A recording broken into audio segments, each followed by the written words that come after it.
Assalamualaikum warahmatullahi wabarakatuh. Perkenalkan, nama saya Maziatul Mahfiyah. Saya dari Prodi Hukum Keluarga Islam. Di sini saya akan mempresentasikan sedikit tentang studi Islam guna memenuhi tugas mata kuliah metodologi studi Islam.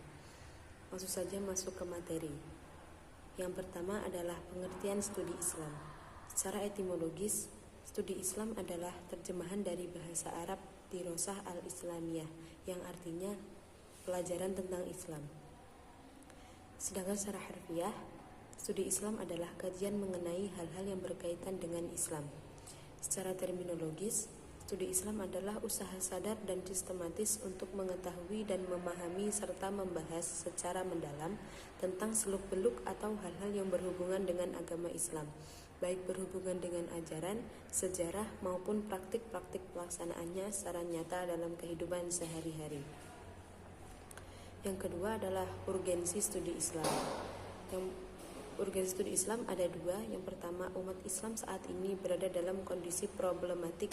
Umat Islam saat ini berada pada masa yang lemah dalam segala aspek kehidupan sosial budaya, yang mana harus berhadapan dengan dunia modern yang serba praktis dan maju.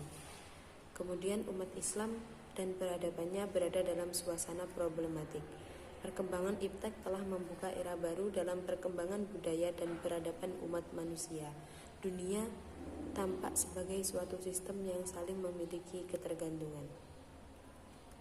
Kemudian adalah signifikansi studi Islam. Setidaknya ada lebih dari 5 agama besar yang penganutnya menyebar di seantero jagat raya. Mempelajari agama bukanlah hak pemeluk agama itu sendiri, tetapi juga diperbolehkan bagi orang yang agamanya beda. Bagi pemeluk agama sendiri, mempelajari agama tujuannya adalah untuk memperdalam pengetahuannya tentang agama dan meningkatkan kepercayaan terhadap agama tersebut. Sementara bagi orang yang luar agama tersebut, mempelajari agama adalah semata-mata untuk pengetahuan dan pemuasan intelektualisme. Kemudian adalah tujuan studi Islam. Tujuan dari studi Islam sendiri adalah untuk mempelajari secara mendalam tentang hakikat agama Islam dan bagaimana posisi serta hubungannya dengan agama-agama lain dalam kehidupan budaya manusia. Kemudian tujuannya lagi adalah untuk mempelajari secara mendalam pokok-pokok isi ajaran agama Islam yang asli dan bagaimana penjabaran dan operasionalisasinya dalam pertumbuhan dan perkembangan budaya Islam sepanjang sejarah. Kemudian tujuannya lagi adalah untuk mempelajari secara mendalam sumber dasar ajaran agama Islam yang tetap abadi dan dinamis dan bagaimana aktualisasinya sepanjang sejarah.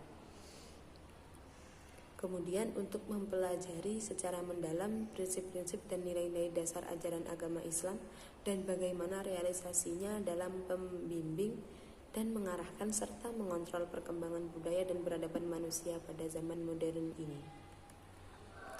Kemudian aspek sasaran studi Islam. Aspek keagamaan.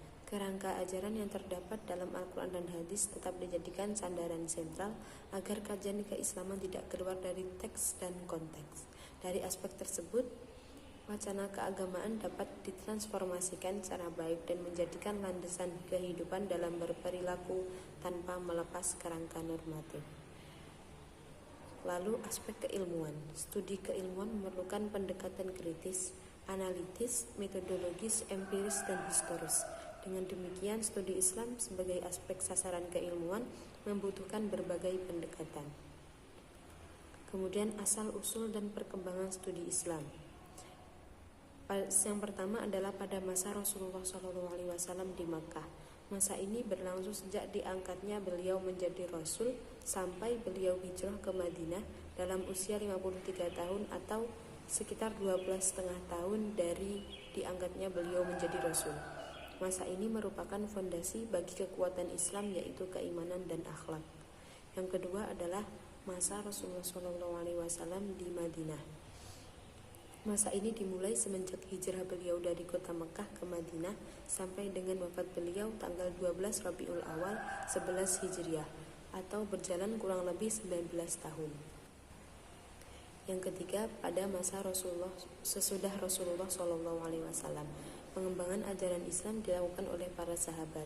Pada masa ini, daerah Islam semakin luas serta timbul masalah-masalah baru, sehingga para sahabat merasa berkewajiban memberikan penjelasan dan penafsiran terhadap nas-nas hukum yang belum dan memberikan fatwa atas masalah-masalah hukum yang timbul di kalangan mereka tersebut. Kemudian pada masa periode ulama mujtahid dan kemajuan fikih. Kemajuan ilmu fikih dimulai pada abad kedua Hijriah. Di samping berijtihad, para ulama juga giat melakukan penyusunan atau pembukuan ilmu fikih.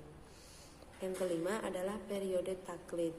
Periode ini dimulai sekitar abad 7 Hijriah sampai dengan abad 13 Hijriah.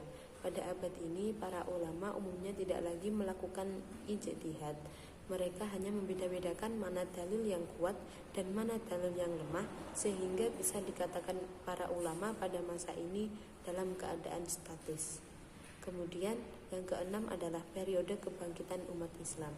Setelah umat Islam menyadari akan kemundurannya dan kelemahannya, maka dunia Islam muncul kembali dengan ide-ide gerakan pembaharuan, baik dalam bidang pendidikan, sosial, ekonomi, militer, dan sebagainya. Hal ini juga banyak berpengaruhnya terhadap perkembangan ilmu fikih. Misalnya Ibnu Taimiyah dan Ibnul Qayyim, kemudian dilanjutkan oleh para ulama selanjutnya. Demikian yang dapat saya sampaikan. Apabila ada kurang lebihnya saya mohon maaf yang sebesar-besarnya. Wabillahi taufiq wal hidayah. Wassalamualaikum warahmatullahi wabarakatuh.